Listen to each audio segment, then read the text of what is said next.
Hey there, everybody. Welcome to the first ever episode of In the Car with Kurt.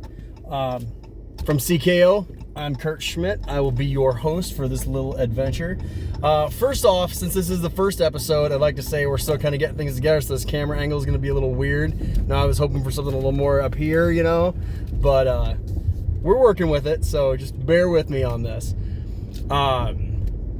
So, first off, I'd like to say that this is not the primary show of the channel. This is like a secondary show. We are going to be doing the main show, which is Brews and Bruises. Me and my good friend Chad Waters are going to sit down, slam some beer, and talk about current events and past stuff in wrestling. This show is basically designed for me to talk to you guys about ideas I have or personal opinions, stuff like that. We will also be doing another show called Top 5, where we will basically be going over the top 5 moments that we picked for each pay-per-view as they roll out. So, basically, now that we're all well acquainted with what we're going on, I want to do a shout out to Mr. Brian Goldensoft. That's right, Brian. I'm talking to you. About a year ago, when I put out there in the world that I was going to make this wrestling show, this wrestling channel, and I was going to have a few shows with it, Brian made the comment, hey, as long as you don't talk any shit about my boy Roman. And I just want to say, I know that this is a really poor angle for this because the little camera holder, the phone holder that I have is not very good. But I mean, I'm wearing a Roman Reigns shirt, man. I ain't going to talk shit about Roman. I try to be objective in a lot of my my wrestling videos, and that's the kind of the point that I wanted to make, but this is about my personal opinions. I don't have to be objective on this particular show. So, this show is not going to actually be about Roman, despite the fact that I'm wearing a Roman Reigns shirt and the fact that I brought out a lot of stuff here. You know, I was setting it up. I was doing a perfect setup for Roman, and I'm going to switch on you because that's what the WWE does right now. So that's what I can do. But basically, the first episode of this show I want to talk about Aleister Black, and I also want to talk about Bray Wyatt, the new Bray Wyatt. So, currently we have Aleister Black, who, I mean, love him or hate him, my personal opinion is I love the guy. He's a phenomenal striker. He's also got a lot of, he has a lot of talent to bring to the table, and I feel like it's nice to have a few of these like supernatural-esque feeling characters like Finn Balor. I love Finn Balor. He's my favorite out of everybody in the current era. But then we also have Aleister Black, who kind of has that aura to him, and then we have Bray Wyatt, who's always kind of been a supernatural-esque, entity, and Undertaker, they won't let him retire, so he's still kind of there, but we don't have, we need to pass the torch there, and I'll do an episode about my opinions on Taker, current and past, but right now I want to talk about Aleister Black and Bray Wyatt. Currently, we have, as of today, June 14th, we have Aleister Black kind of buried at the moment. He was tag teaming with Ricochet, fresh onto the main roster, and now he's not. Now he's just kind of not doing anything at all because Ricochet got a bigger pop than him. And that's fine. Ricochet is phenomenal. That guy was always going to reach amazingly high heights. And that's great. He should. But Black was completely kind of cast to the side. They put him on SmackDown, and that's great and all. I think that's a really good place for him, but they need to get him in a good feud. Now, the point I'd like to make here is, sorry, the light changed really quick, and that made me really nervous, especially since there was a cop that just drove right through my shot. So, anyway, I'd like to see Bray Wyatt come back and get kind of put in a feud with Aleister Black. So what I'm thinking is Aleister Black goes out there, does a few squash matches against guys who they tend to job out. Guys like Shelton Benjamin and just people like that. And just have him tear through 2 opponents. 2 weeks in a row, Black gets his momentum back a little bit. But I want some NXT aggression out of Black. Really dig deep on this guy. Now, in the midst of this, like after the second of the 2 matches that Black will have, I want Bray Wyatt to come out, but like in his Mr. Rogers gear, you know. He's like, hey man, you got a lot of darkness in you, you know. I'm gonna help you control it. I'm gonna help you dig that down so you can be a better you. And Black, being Aleister Black, he's gonna be like, nah, fuck you. Sorry, I was gonna not say the F word on this show. Maybe on this show I will, and the other one we won't. I don't know. We'll see what happens. So if you guys were expecting a PG show, I apologize. I just shot that to shit real quick. Episode 1, Kurt messed up. So Bray Wyatt's gonna come out and try to like help heal Aleister Black, and Black is going to be like, nah, I don't want nothing to do with that. Nothing. And that's going to cause them to build up into a thing where, you know, Bray Wyatt will do his typical Bray Wyatt mind games, and Black is just going to come at him or deal with him. And then we have a split here of 2 ways that this feud can go.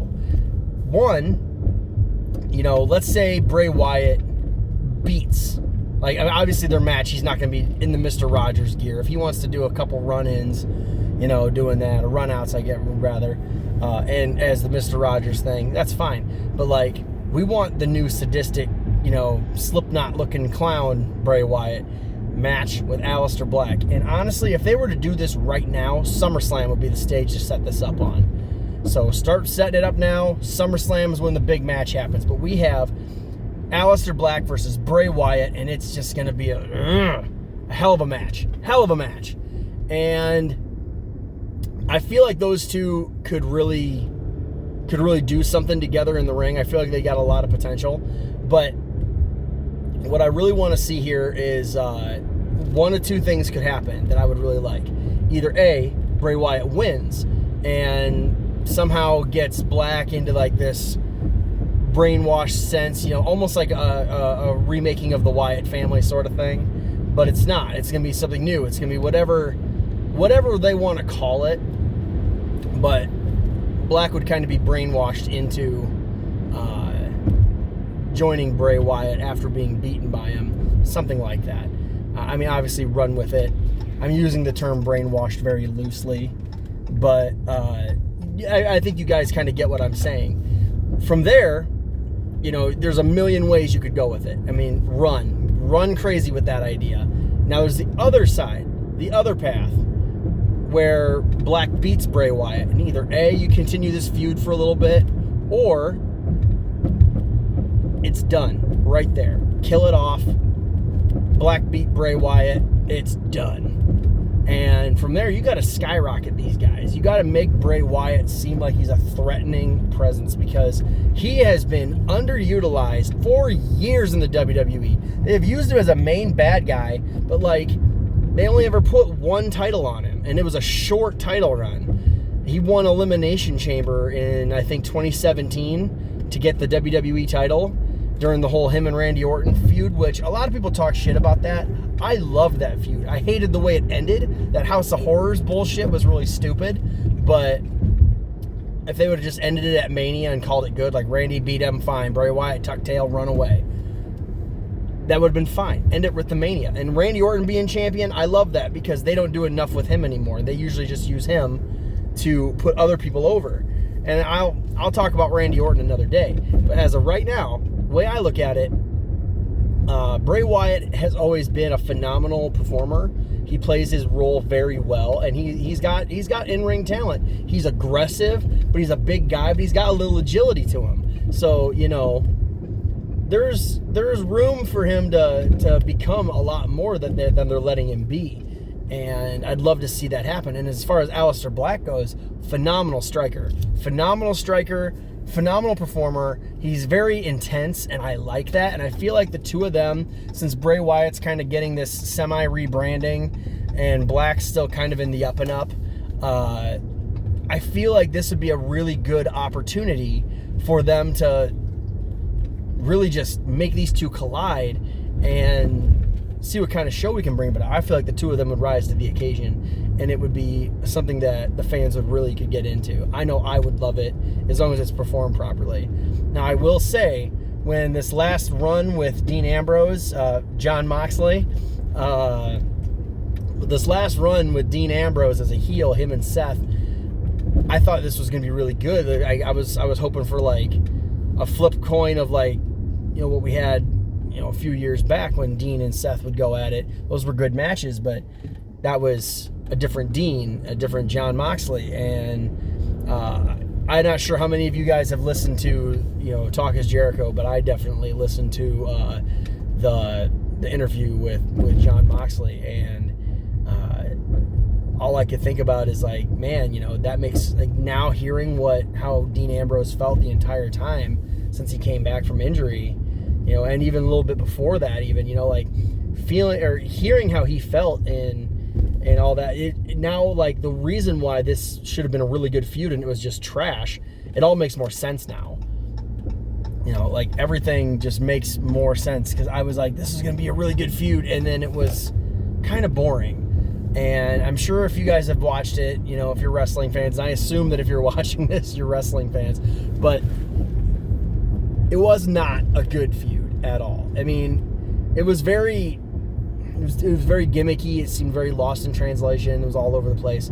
So the point I'm trying to make with bringing up Dean and Seth is, I have said in the past, oh, this would be a good feud, and then ends up being garbage, because at the bottom line is, it comes down to the guys who are in the ring, not words on paper. It comes down to the guys in the ring, the ladies in the ring, whoever's putting it out there. But anyway, let me know what you think of Aleister Black versus the new Bray Wyatt. Talk to me down in the comments. Again, channel is CKO Wrestling, I think, is the official title, but we're CKO, and if you like what we're doing, subscribe, throw us a like. If you want to know when new content comes out, go ahead and hit that notification button. Otherwise, we're going to be pumping out material as much as we can, as often as we can, and I really hope you like what's coming. This is just, like I said, this is just an appetizer. The main course is on its way. We should be filming soon. We want to have a few episodes before we start uploading them. So in the next couple months, you should be seeing some episodes of Brews and Bruises, and we really hope that you guys enjoy. So stay tuned.